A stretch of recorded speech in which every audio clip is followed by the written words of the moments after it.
Like, what is this, Dublin? This is insane. I am about to head into the Marion Hotel in Dublin on Marion Square. This is actually where we got married. Our official kind of registry marriage was here during COVID, before our big fat Greek wedding in Greece. But Connor got me a voucher for a full body massage here 2 Christmases ago. And honestly, up until now, I just haven't felt like I deserved it, which is a terrible thing to say. But that's the depths of my self-loathing over the past few years. So anyway, I am very excited to be strolling in today. It's only 45 minutes, which is kind of annoying. Like, it was really spenny. So that is a little bit of a con, but they also said that I could come in an hour before to use the spa. Like, they have a pool and they have a sauna, which is nice, but honestly, I'm just not really a sauna kind of gal, or a steam room. So I'm going in 30 minutes before just to like relax. I've brought my book, and I'm gonna just, enjoy myself. But yeah, it's one of my favorite areas in Dublin. I just love it. But anyway, I'll bring you along, show you little bits behind the scenes of a massage at the Marion Hotel.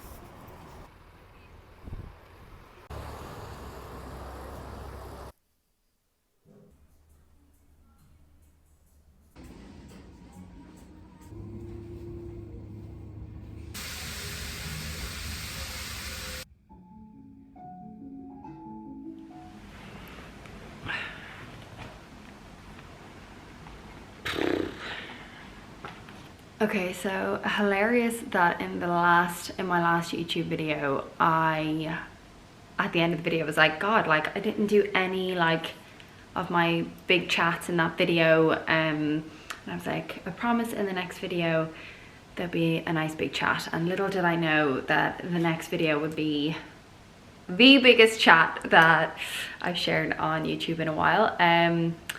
So yeah, something really good has happened in my life, and basically I want to give a bit of background.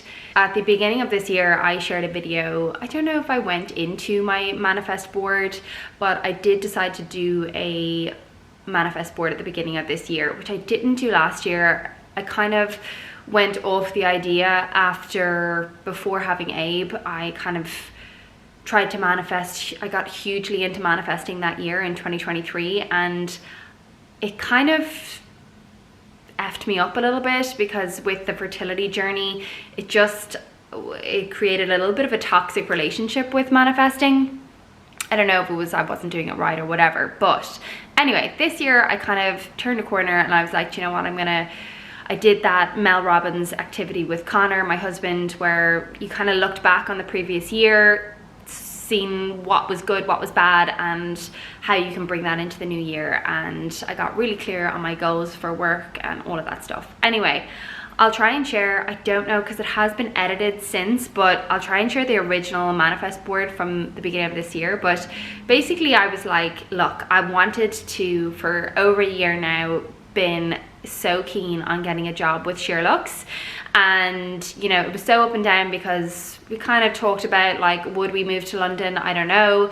And then I was like, look, I'm gonna try and pitch like me working for Sherlock's in Ireland. So anyway, I made the contact, I made a show reel, I sent it to them, I pitched to them, and basically it didn't work. I didn't hear back, and surprisingly I was like not that, I would say, for something that I was so like had wanted for so long, I kind of just felt, I don't know, it just wasn't meant to be. I don't know why it didn't hurt me as much as I thought it would, but like things were just happening in the background where I felt, I don't know, maybe my nervous system just knew this is meant to be. I don't know how, but I just did. But it definitely did kind of make me question maybe why I'm not so hurt is that maybe it's not really what I wanted, you know. Maybe it was kind of, I was limiting myself to only content creating, you know, that space, and is it really what I want? So it kind of started the questioning for me, and then something else happened in my life where there were things that I found out basically that there were assumptions made about my life made from social media. So it's made from, based on what I shared online, there were some assumptions I made about my life. Now, this is funny because it's happened before. This time really hurt me because they were actually made about things that I believed about myself already, like things that I was struggling with and that I was really ashamed of. But it kind of just, I want to make this light, but like this has happened before in my life where I can think of two instances. One was when Abe got salmonella. I heard, we were living in Portugal at the time, in Lisbon, and my mom got salmonella, and I had just started bottle feeding. I breastfed for like 3 months, and then I decided to bottle feed, and that was like a big decision for me. I really was kind of, I struggled with it a lot because again, mom guilt and all that, and I just felt like, why don't I love breastfeeding and all of that? So it was something that I had struggled with already. And then I heard through like people at home in Ireland that people were saying that Abe had got salmonella because of bottle feeding, which wasn't true. He got it from my mom. But it was funny. I was like, that's strange. Like, God, like people are actually talking about my YouTube channel like that. Anyway, I'm just putting the final edits on this video, and I just wanted to come on in that bit. I just feel like basically what I'm trying to say is that I'm guilty of this as well, where I use social media as an outlet for myself as well, and kind of the doom scrolling and the comparison and sometimes I'm with my friends and we'll all be talking about somebody online and oh, what do you think that means? Or like simple things like, I'm not Molly May, but like talking about Molly May and oh, Tommy is in the videos now, or she's lost weight, or what do you think that means? Or she's gained weight, like, blah, blah, blah. I do it as well. Yeah, basically I'm sharing this story just to show that not other people, but myself as well, will engage in making assumptions about people's lives, whether it's people in your life or people online. And life is hard enough without opening the door wide for the whole world, or not the whole world. I only have like 3,000 followers on YouTube, but for people to make assumptions and just basically, life is hard enough.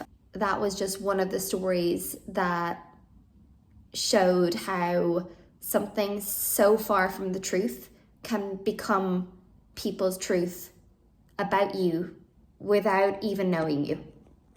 As I get older, those assumptions about my life that I share on social media, I've always wanted to be transparent as much as I can, because like I said, those vulnerabilities it's where I feel it gives me purpose to show up on YouTube, because otherwise, like, what's the point? It's just another YouTube channel with like fashion stuff. But the reality is that I cannot share, a lot of life is just private, and I can't paint the full honest picture, or I'd go mad. The reality is that I don't share my whole life. And basically this kind of thing that happened this year that really hurt me, I realized that I can't be fully transparent online, and that's hard for me. To know that it's both that people might make negative assumptions about me, and also that people might make assumptions that make them feel bad. So people might make assumptions that my life is a certain way, and that I'm shopping in X, Y, and Z, and then that makes them feel bad. And I honestly just I'm not here for that. I hate for anyone to feel less than because of my content. So long story short, all of this, you know, the sheer luck's not happening, this kind of, the realization that, you know, there were assumptions being made about my life, and also just the realization that, like, I'm part of that as well. You know, I make even though we know that social media is real life, you know, I found that I was addicted to my phone this year, and I would, you know, doom scroll so much, and because my life was on social media, or my work was on social media, I couldn't separate myself from it, and it was all just becoming quite negative, and actually having quite a negative impact on my mental health. So when the sheer luck thing didn't work out, it just made me question. There were things like, you know, questions I asked myself. Okay, so why, let's say, since I got back from Lisbon, I've been able to achieve like big goals with work, brands that I really wanted to work with, that I made happen, that I was so proud of. But my following kind of steadily grew, but not hugely. So I asked myself, okay, if my following doesn't grow a lot, or even if it does, do I want in 10 years this to be my job? And that simple question was like, no, I don't think so. And also, have things not grown exponentially for a reason? So is it, you know, I've been on social media for a really long time, and my following is I've always been a micro influencer, or a micro content creator. And, you know, is the world trying to tell me something? You know, I've always wanted, you know, even from opening my own yoga studio, running my own retreats, being, you know, challenged and proud of myself, setting big goals for myself and achieving them, has always just been part of myself. And I just started to feel like it wasn't happening for me in the content creator world.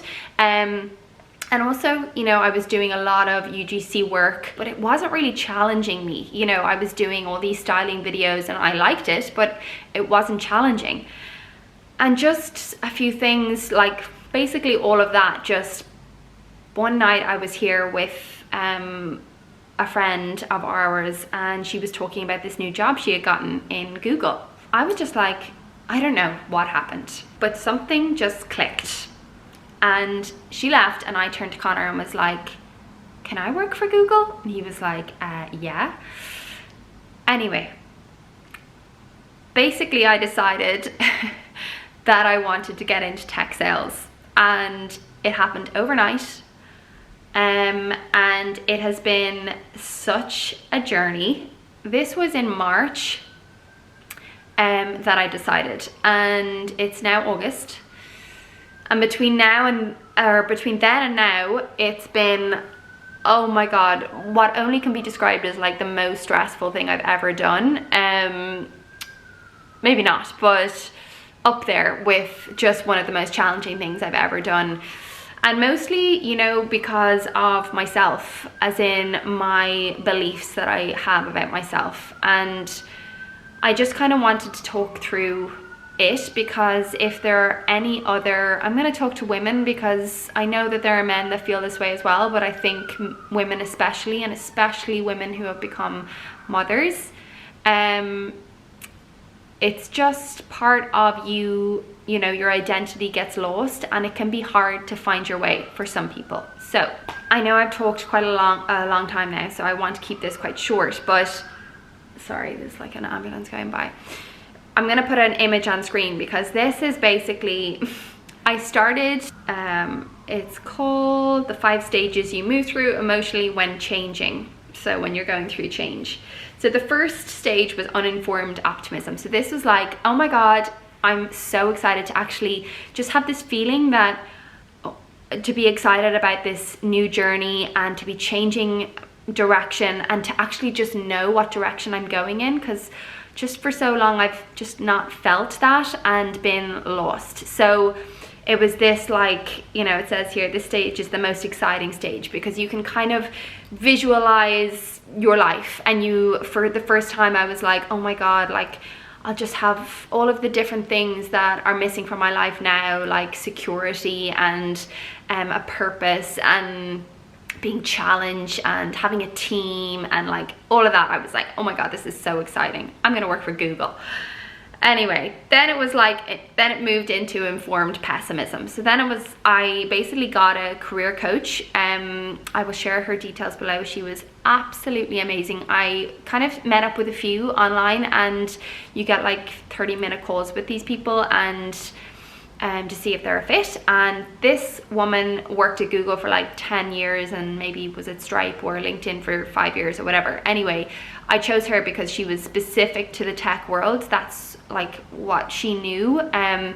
So I felt like she would help me. And also she just gave me a gut feeling on the screen. Go with your gut, gals, because the other woman is kind of similar that I met with online didn't give me the gut feeling. So Claire was just amazing from the beginning. But as I, you know, began to talk to her, I started to realize all the things that I just had no idea about in tech. Like, obviously I've never worked in tech, so she was so optimistic, and there were loads of other people I talked to, Connor's friends who were in Google, my friends who were in Google, and all other tech companies. And one of the main things I learned on this journey was how kind people are, how kind strangers are. Like, I just can't even begin to explain how important to the core of this journey they were, because without them I just probably would have given up. These people who were just willing to give me the time and willing to tell me, you got this, like, you are amazing. Like, even like just looking at my CV and not knowing anything about me, it was just, anyway, the more I worked with Claire, the more I realized how little confidence I had in the work that I've done. I just had this belief that because I didn't make millions from all of my endeavors, my businesses, working for myself, because they were a success, but they weren't making me hundreds of thousands of dollars a year.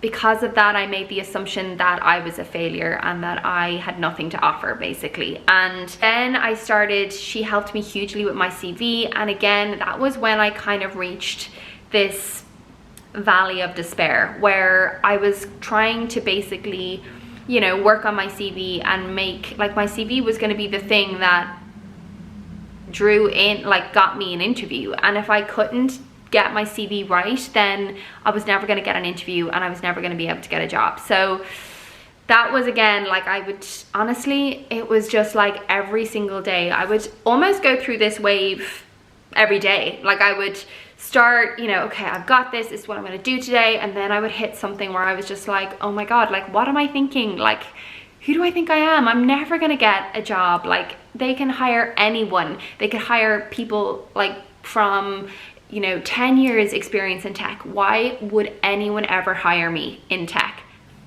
So this was the kind of thoughts that, like, literally consumed me. And I had to literally, I was studying every single day from 9 till 6. Sometimes I go back to study after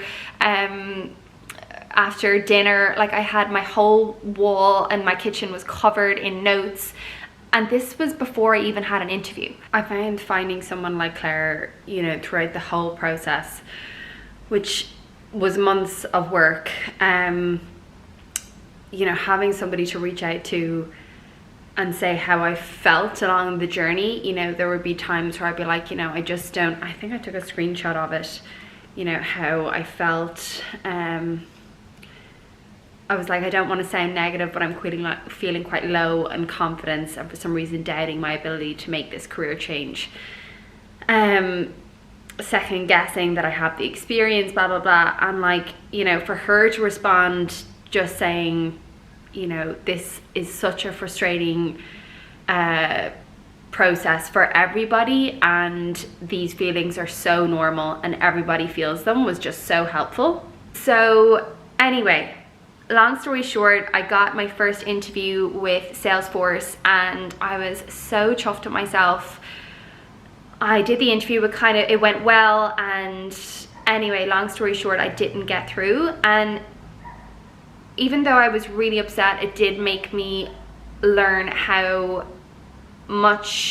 where to improve basically in my interview process, because obviously your interview skills are just so important. And I've never worked for anyone else. I've never done an interview in my life. So basically that was, yeah, a skill I didn't have. So I actually did it's not a course, it's a kind of a course. It's like, you basically do like an hour session with these guys. I'll put them below as well. They're like the communication center, I think they're called. I had Kuon, who I was just like a gem. And again, just, it gives you that confidence. And like I said, there was just like so many moments where it would go up again to being slightly more optimistic, and then down again into those pits of despair where you were just knocked back a few steps. But I do think often in those being knocked back, you know, whether it's 5 steps, it often means that you can step forward 10 steps. So for example, with the Salesforce rejection, you know, I went into the next interview, into the next screening call, just so much more confident, knowing that I had done it before, and made me invest in the communication center. And it just meant I hit the ground running with the next screening call. There were just so many moments, you know, like that, where I was all gung-ho for Google, and then I applied. I got a really high up referral, which I was so excited about, and applied for 3 roles through that referral, and again didn't even get a screening call. I got rejected from all of them, which again resulted in this kind of come down. I had a conversation with a friend of mine who worked in Meta. I went to primary school with this girl. I haven't seen her in 20 years, and she jumped on a call with me, no problem. She had run her own business years ago, decided it wasn't for her, and decided she wanted to get into tech sales, and got rejected from all of the big companies, and decided to go with like a smaller agency for a year, get the experience, and then she was able to get into Meta. And, you know, I will say throughout this process that I actually didn't tell anyone, especially family, because I feel like family are so invested and will exhaust you with questions, exhaust you with checking in, only out of, you know, support and love. But really, it's just not going to help. And also, you're not going to be getting sound advice, because firstly they're either going to be more cynical or more positive depending on the kind of person they are, but it's not grounded in kind of real experience. So I just talked to so many people that had done what I wanted to do, and that was really important, because it gave me the confidence in talking to those people. You know, what they did in their everyday work, I knew I could do, and they also vouched for me, saying that you would just be so fit for this role, etc., etc. But being able to talk to people that either were in the role that I wanted to be in, or had come from a similar background to me, to see what kind of journey they made. I will be honest, like when my friend told me that she had to do, you know, a year somewhere else, again, that was also part of this kind of wave of having to come back to reality. You know, it kind of scared me out of that naive optimism, where I was like, I'm gonna get a job in Google, to, oh, okay, yes, I might get a job in Google, but it might not be, you know, this year. I might have to put in, you know, 1, 2, 3 years somewhere else, in an agency, a much smaller agency, to get the experience. But I think those realizations were helpful.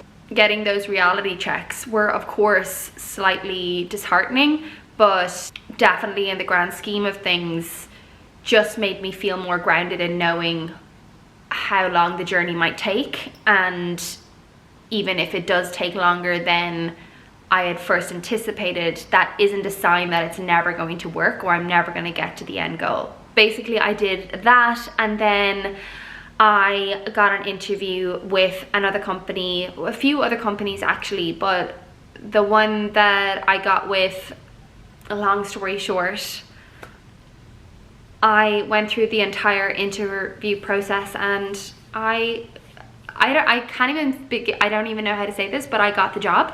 Like, they chose me. They chose me. And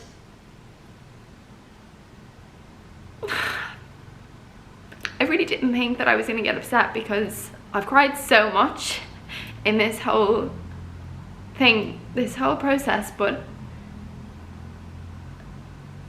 after I got hired, I had a call with my manager, and my manager basically explained why they chose me. And to hear somebody other than my husband or my mom tell me that because you set up your own business, you know, we know that you are brave, that you are resilient, that you don't take no for an answer, that you get up after failing and you try again. You know, pivoting career at 36 is a really hard thing to do, and we admire that grit in someone. Your creativity, your entrepreneurial mind, and how you think, and you think outside the box, and you demonstrated that in your interview and in your presentation. And I just couldn't, I still can't believe that somebody actually sees those things as the fact that those things were the reason I got hired, when I thought throughout this whole thing that those things were the reason that I was a failure or a loser or not worthy, is just something I'm still getting my head around. In my soul, deep down, I've always known what I'm capable of, and I've always believed that I'm worthy of something special, like everybody is. But I feel finally, sometimes you just need somebody else to tell you, and to see it for you. And I can't tell you how many people had to tell me that on this journey. You know, the career coach Claire, other people, strangers, my husband, every day reminding me. But a lot of luck goes into this as well, you know, like I also just feel really lucky, and just so lucky, like I wouldn't have been able to do any of this without Connor's support. Like, my husband is a saint, I say it most days, but I just look at him every day in amazement of how he has supported me. You know, for the last few years, there have been a lot of times where I've been, you know, not been able to show up, you know, because I've been just unhappy and lost, and he never forced me to get through it. He never pushed me in any direction. He never told me, you know, there was, you know, he just never, he just listened. He was just there, and he just told me that I was perfect as I was, and I was lovable as I was. And having that space, like, I'm just so grateful for it. And it's, again, something I was just, like I said, like, there's so much luck that goes involved into being able to get through hard times and being able to consistently work on a goal. And I wouldn't have been able to do any of the study that I feverishly did for the last few months. Like, I literally did nothing else but work on this, even on days where there were no interviews and I had no idea if it would ever pay off or what direction I was going in. I just showed up and worked. But I wouldn't have been able to do that without Connor being my shoulder to cry on, and also just telling me every day that I was great and supporting me on the journey to changing my career. But anyway, I want you to know that you are capable of anything.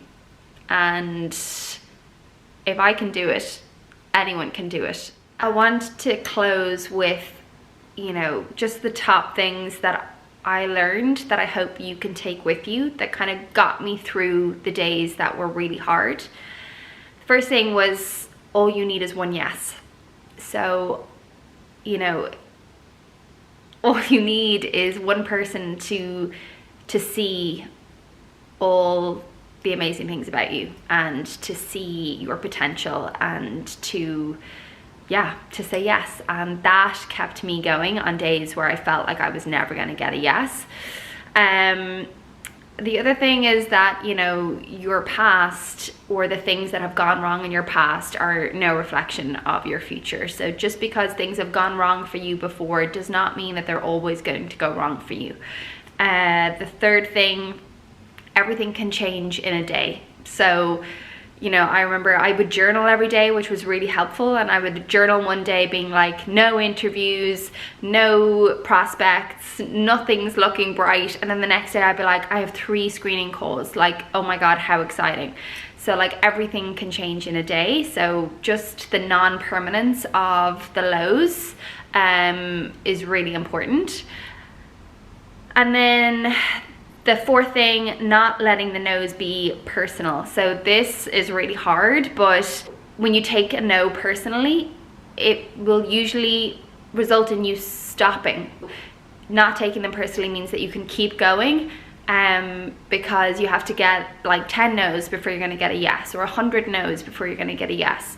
And I think talking to a lot of people helped me realize that, because you can think, all we see is people's successes, all we see is the successful entrepreneur, or the successful person who's just got a raise or a promotion, but they don't show all of the no's on the journey. And I think hearing other people's journeys, when I would be talking to people, trying to network and get connections, or people in my family or my friends, like, I would just hear, God, like, I got like 100 no's before I got a yes, like did 100 interviews, like and it just makes it feel less personal, and it allows you to keep going.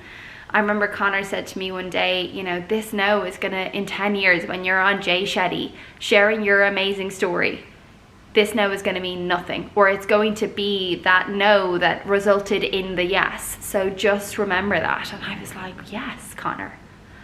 He's amazing. He's like my Oprah. And then these quotes, they're not really quotes, but my best friend Eleanor reminded me of J.K. Rowling was rejected by 12 publishers. Oprah was told she was unfit for TV. Usain Bolt trained for 20 years, and you saw him run for 9.58 seconds. So they were just reminders that, not everyone is gonna see your magic, and that's okay. But just because you don't succeed immediately, it just means nothing at the end of the day. And it's just, you have to keep showing up. So I hope those 5 tips that I learned in this process of changing my career at 36, and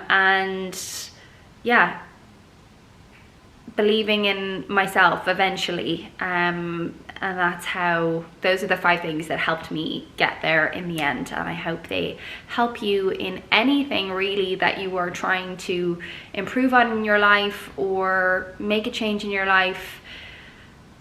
It only takes one yes. Good morning. I am about to do my makeup. I just did my hair, and I'm realizing actually, I've realized this for months now, that I really need a haircut. Like, my longest layer in the front is like nearly down at my nipples, which is just not great, but my hair has gotten so long. But these curls, even though they look gorge now, will have completely fallen out by the time I get into the city, because my hair is just so long and in crap condition. So I really need to book in for a haircut. I'm about to do my makeup. I am going in to see Kira for a little shoot day.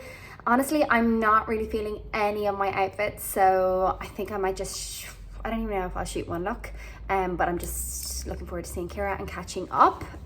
Haven't seen her since I got my new job. So yeah, she has been on the journey with me, cheerleading me on as per usual. Kira is just like the biggest cheerleader for anyone in her life, and I just, yeah. Anyway, I realized I didn't check in with you after my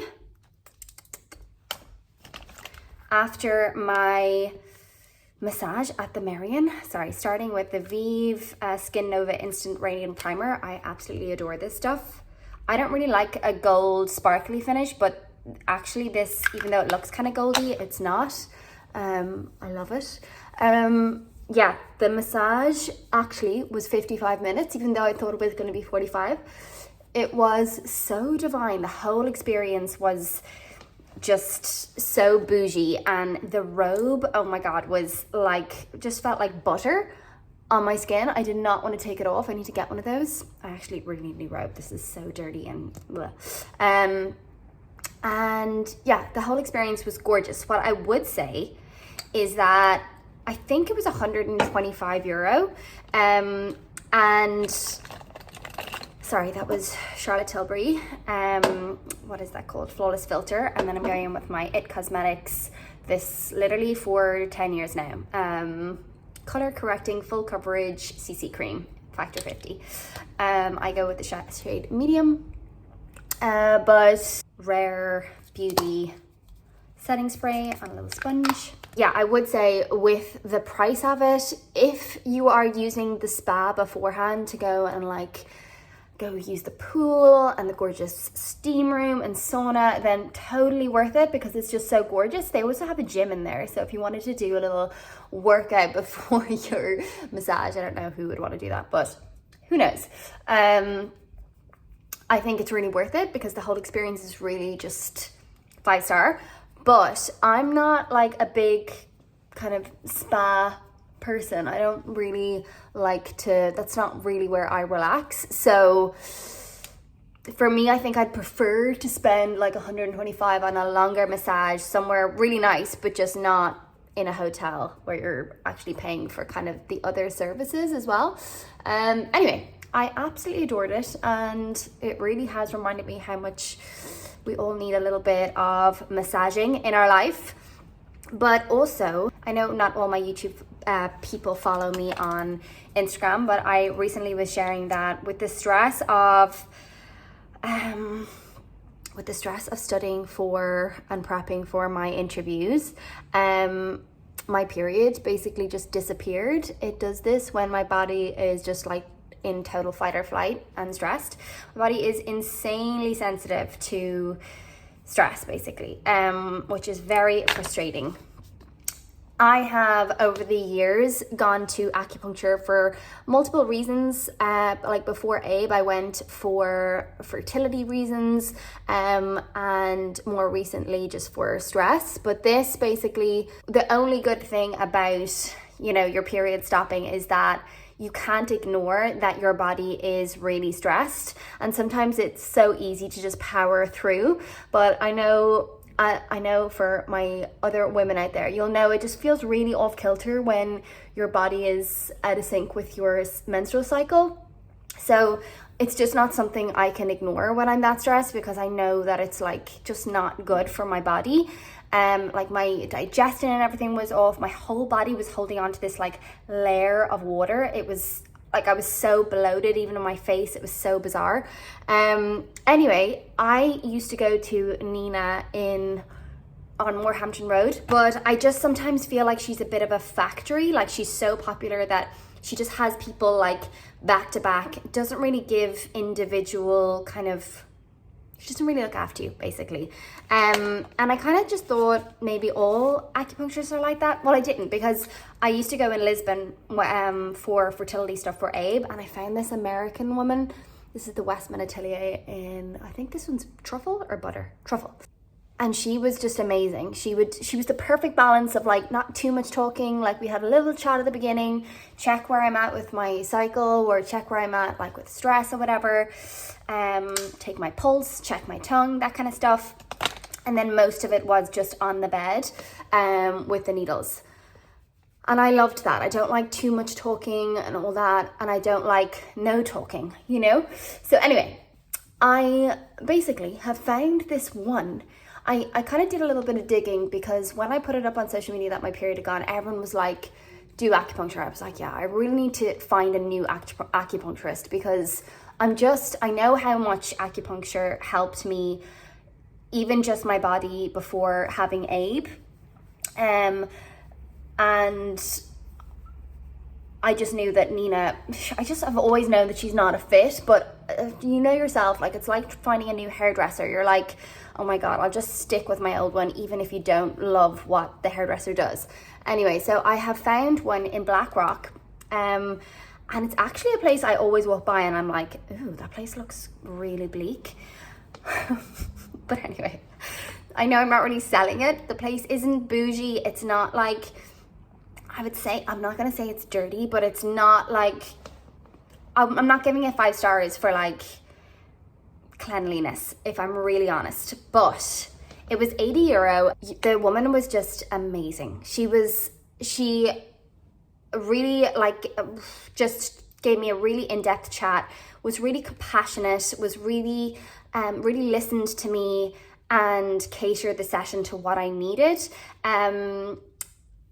Was really gentle and like explained every pin that she was putting in, why it was going there, what she felt in my body. She gave me a massage on my head before putting the pins in my head. This is the Westman Atelier in Doo-Doo, my all-time favorite blush. Like literally couldn't live without this. Yeah, and then she came in again and gave me another little massage, and then flipped me over, took the needles out, flipped me over and did cupping on my back for the last like 10 minutes. Like it was all just so intentional and catered to me. And anyway, I'm not gonna go on, but I would really recommend, if anyone is stressed or just feeling like their digestion is off, or even like fertility stuff, yeah, I would really recommend this woman. She was just so gorgeous. They're not great for like, they don't have like a website or anything. But I just called the number on the website. I'll put it all down below. And then they called me back and I was able to book in really easily. So anyway, that is where I'm at with my acupuncture and my period, which hasn't come back yet, but I'm praying. I booked in again with the acupuncture tomorrow, so I'm really excited about that. I am trying a new nail place today, which I'll bring you along to. Like, this is horrendous. Now that I'm not going to be like shooting in the city, I thought it would be really handy to get a new nail place that was close to where I live instead. So I can either do it at the weekends, or when I'm working from home, maybe I can do it on my lunch break or like right after work. Anyway, it is sugar coated in the Blackrock shopping center, or in the Frascati shopping center, sorry. So I'm going to try that today. I'll bring you along and show you what it's like. I'm also going to use this makeup by Mario in Pale Petal. I love this color, just for the apple of my cheek. And that is all my news for now. I also wanted to take you through my wish list. So I might just finish my mascara and then let's look through my wish list together. Okay, actually, I don't know why I'm waiting to do my wish list. So my wish list. So the first piece that I am going to be saving for, I've really tried, again, you know me, I'm gonna try and buy less, but really good quality. And there's a brand that I've had my eye on for about a year now. It's called Bureau, and they actually everybody was wearing them this year at Copenhagen Fashion Week. They kind of inspired me to have a look at their website again, and I've decided they have kind of the same stuff every year, and then they have like, you know, I really like that, like similar to like Totem and The Row, they have like staple styles that they keep all year round. So they're just like never going out of style. But this is a collarless blazer, which I've been on the hunt for a collarless blazer for a really long time. I have a lot of blazers, but collarless is one that I just love the silhouette of it. I love that it's slightly more casual, I would say, than a collared blazer. And And I just love, like, I'm imagining this with just like maybe a white tee or a kind of like the same color camel t-shirt fitted with maybe kind of balloon style jeans or tapered jeans. Anyway, that's what I'm thinking for this, but obviously I would style it loads of ways. I feel like this kind of jacket and this color goes with so much, and it's perfect for autumn winter. Next up on my list, this was actually on my list when it first came up. Yeah, I did a video, a wish list that was, I think at the beginning of the summer, maybe in June, when the kind of pre-fall Roy Hay range came out. And this was on my wish list back then. And I'm still so obsessed with it. I haven't seen anybody wear it, which I love, because it's not something then that I'm going to get sick of or that's really popular and everyone's going to be wearing, because I know myself, I just get really bored when everyone has something. So this, for me, I just love the shoulder pads. I love that it's a cardigan. Like, I know myself that I wear cardigans to death during the winter. I find them a great layering piece. They're casual but smart. You can dress them up a little bit with trousers, or you can wear them a little bit more casually with jeans. And I just think this would be perfect for the office as well. And like I said, it's that balance of kind of like the shoulder pads make it a little bit more of a statement piece, a little bit dressier, but it's still a cardigan, so you can wear it casually. I found this collarless blazer on H&M as well, which I thought was a really good alternative, and I might get it anyway because just the more the merrier. And I feel like, again, this is just something that I can throw on going into the office. Another brand that I am really excited about for this winter is A-Line. They're actually just expanding into the US. I saw that the CEO has moved her family to New York and is doing a big kind of putting a lot of energy into breaking into the US, which is so exciting for a UK based brand. But I just find, again, they have a lot of collarless blazers, very feminine, cinched at the waist, that kind of hourglass shape. And then they have the same in kind of cardigan styles. So that brand, I feel I'm going to be hitting up a lot for like my work life now. I think they're super handy to have. Again, you can throw them on with trousers or jeans. And then in the summer, even with little kind of silk satin shorts or a silk satin skirt. So yeah, that brand. Another item that I'm kind of, now that I'm going to be in an office, I'm thinking of more shirts as well. I loved this one that's actually on sale by Sir, the French brand. I like the color, again, really nice with denim and trousers. And another thing that I'm really on the market for is a pair of boots. So I would absolutely adore the Kate ones, but I am on the hunt for kind of something obviously that is more budget friendly, but I like the kind of wide, not fitted at the ankle, knee high, so that I can wear skirts if I want, or I can wear them under jeans. And last but not least, my coat for this season. Maybe you guys can help me out, but I basically fell in love when we were in Madrid. I saw this girl wear a trench and I was like, that is the Scal Studio trench that I kind of saw online, and I was like, it's really nice. But then when I saw it on this girl on the streets of Madrid in person, I was like, that is just a piece of me. Now it's sold out everywhere and I cannot find it. So it's called the Gabby coat, I think, or the Gabby trench. It's black. I want it in black, but it's kind of like the Cezanne trench where the sleeves are cuffed. You can cuff them or uncuff them, but they're corduroy. They're black corduroy, and then the collar is black corduroy as well. But I'm just obsessed, and I am literally hunting it down. So that is another item I'm looking to invest in.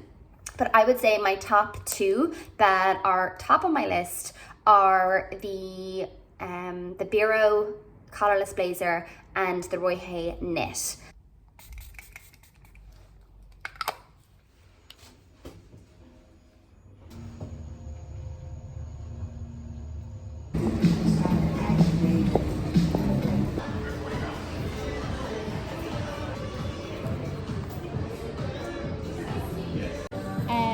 No thank you. And see if I can get myself a seat and do my bits.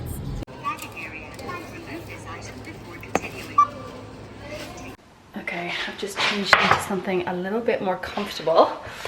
I'm home. I'm going to make my lunch really quickly, and then I am going to get my nails done.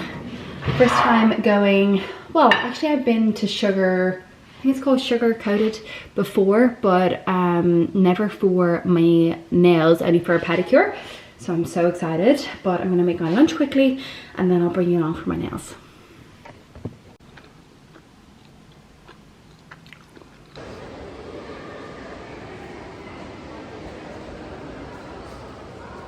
So earlier, before I went out into the city, I was considering wearing these new pants I got from Revolve. They're by the brand Pistola. I've actually never bought from them before, but they're quite similar to the Neely Lotan that are like the ones I have in black, and I want them in all colors. Specifically, I want them in khaki green and I want them in white, but they're like €500.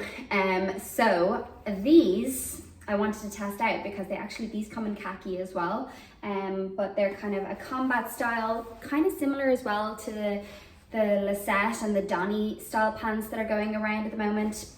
These are $179 on Revolve, so I'm going to try them on for you. I realized that they could be a little bit summery, but I do think that you know, they'd look super cute with my brown suede boots and a cardi. They have this little drawstring, but they also have hoops for belts, so I feel like I could just tuck the drawstring into my into the pants and then put the belt over. But I'm kind of obsessed. Now, I've worn them quite low-waisted there. Let me get up on this. Oh shit, sorry. Yeah, so you can see they're perfect length actually, but I could also wear them a little bit higher waisted. I got them in a waist 26, and I feel I could have gone with a 25, but as you can see, I can tighten them and wear them a little bit higher waisted, but I am kind of obsessed. Super soft, super comfortable, and very similar, I feel, to the Neely Lotan, like same softness of fabric. They're just not as tapered, I would say. But maybe some people would like that because some people don't like the really tapered kind of balloon shape that the Neely Lotan has. But these I feel are a really good alternative. I will link them below, and I'm obsessed and I would really recommend. Got my nails done. Oh my god, they are perfect. I went with kind of a glazed pink color. Yeah, I am so obsessed. I am about to take my makeup off and use my new cleansing oil, which I'm so excited about.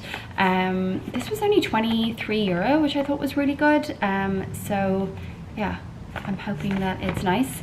I just created some TikTok videos, which I haven't done in a really long time. Obviously, I've been like non-existent on social media because I've been studying like a mad egg. So it was really nice to do a shoot day with Kira and create some content at home here like I used to. I did a video on collarless blazers and also my first corporate style video, which I'm so excited about. But that leads me into, I'm gonna close out this video here and I have something to share before I do. And I feel like this is gonna be a bit of a shock at the end of this video, but basically this is my last YouTube video ever. I am saying goodbye to YouTube.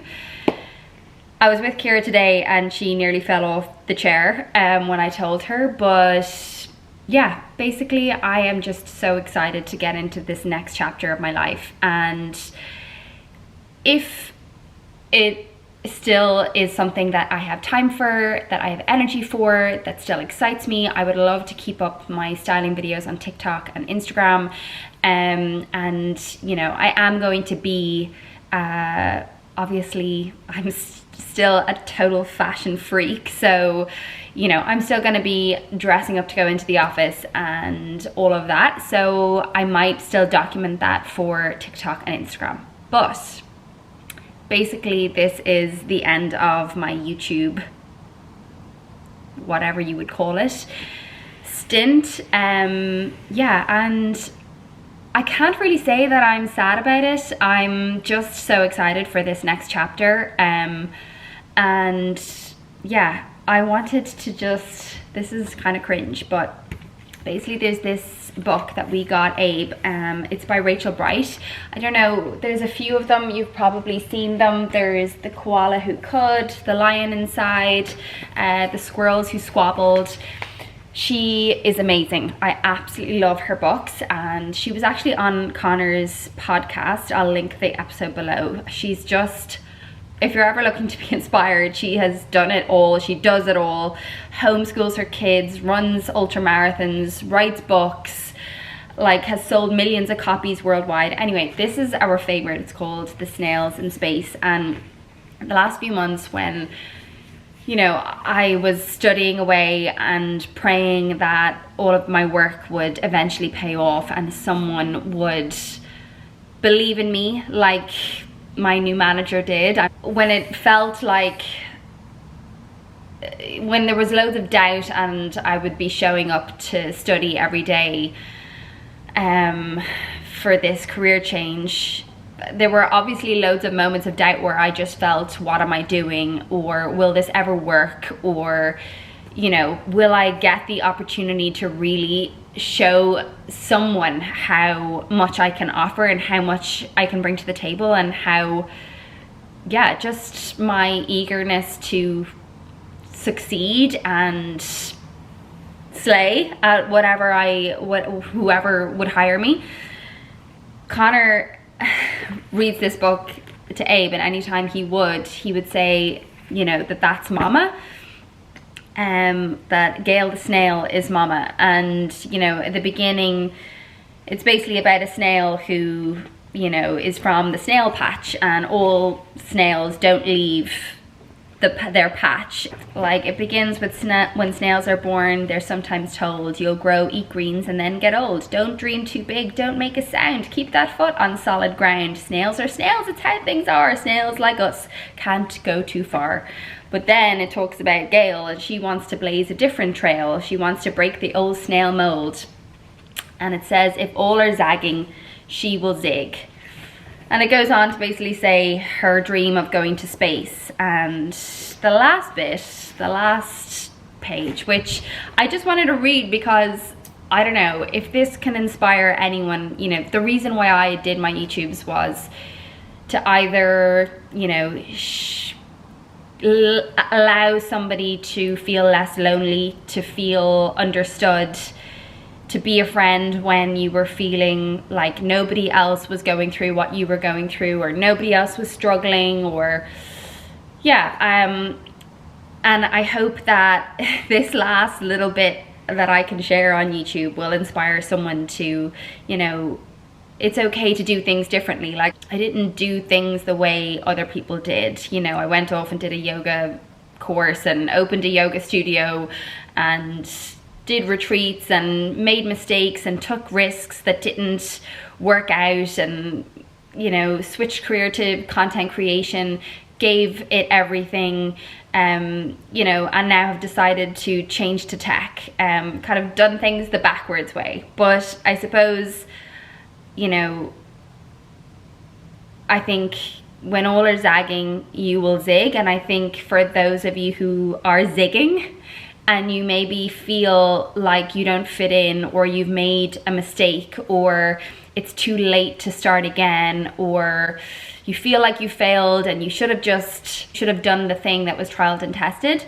I just want to encourage you that it's okay to start again. It's never too late. And as Gail says, dream big, talk loud, be you, be free. Head in the clouds, make history. Write your story, hold your pen. No ifs or buts, just what and when. Scale that cliff and climb that hill. Believe you can, and then you will. So, Gail the snail, my hero.